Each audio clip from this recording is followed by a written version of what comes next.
Welcome to the deep dive. Today we're jumping into what we call verse-to-verse combat. Mm-hmm.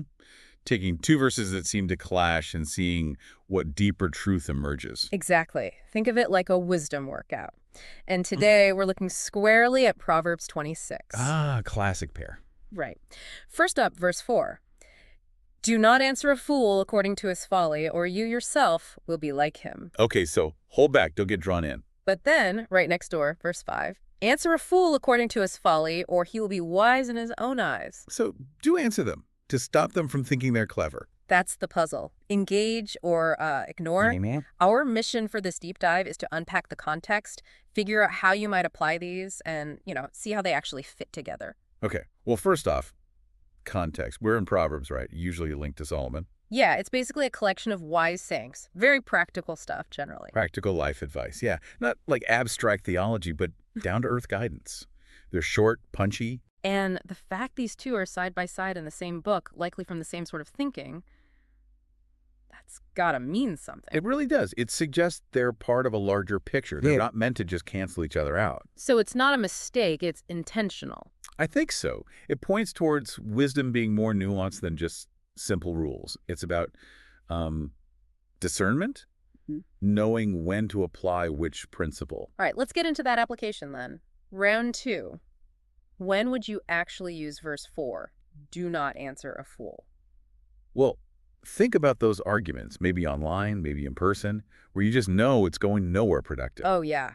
Total rabbit hole. Exactly. The person isn't listening. They're maybe using bad logic, getting personal. Yeah. If you jump in and start mirroring that kind of behavior, arguing on their terms. You risk becoming foolish yourself, just like the verse says. Precisely. You get dragged down. Sometimes silence is the way to preserve your own clarity and not escalate things pointlessly. Like trying to teach calculus to a cat. Huh. Okay, good analogy. But then what about verse 5? Answering the fool so they don't stay wise in their own eyes. When does that make sense? This is crucial when silence might be misinterpreted as agreement.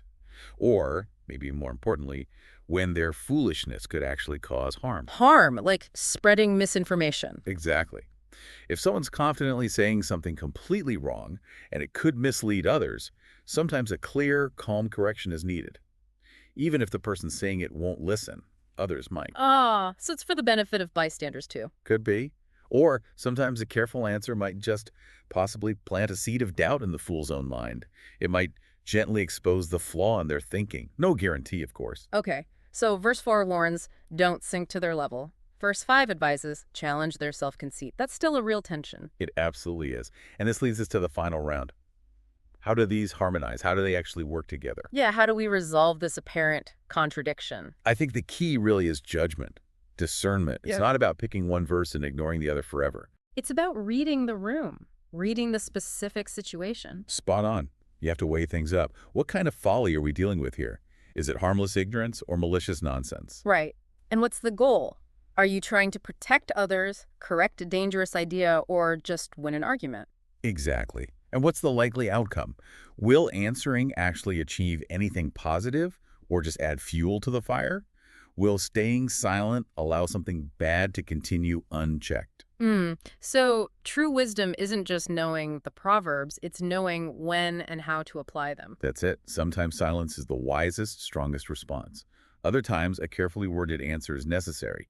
It requires a nuanced understanding of people and situations. So the big takeaway here isn't a simple do this, not that. It's that wisdom is complex. These seemingly opposed verses actually teach us about that complexity. Precisely. They highlight the need for careful thought, for discernment in applying general truths to specific moments.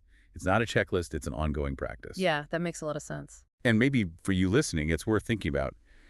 Have you faced this dilemma? Times you spoke up against foolishness, times you held back. What happened? Good prompt. Reflecting on those real-life moments, that could be really insightful. Makes you think about picking your battles, doesn't it? It really does. Maybe even exploring other parts of Proverbs, looking for similar tensions, could deepen that understanding of discernment. Definitely something to mull over. Well, thanks for digging into this with me. Another fascinating deep dive.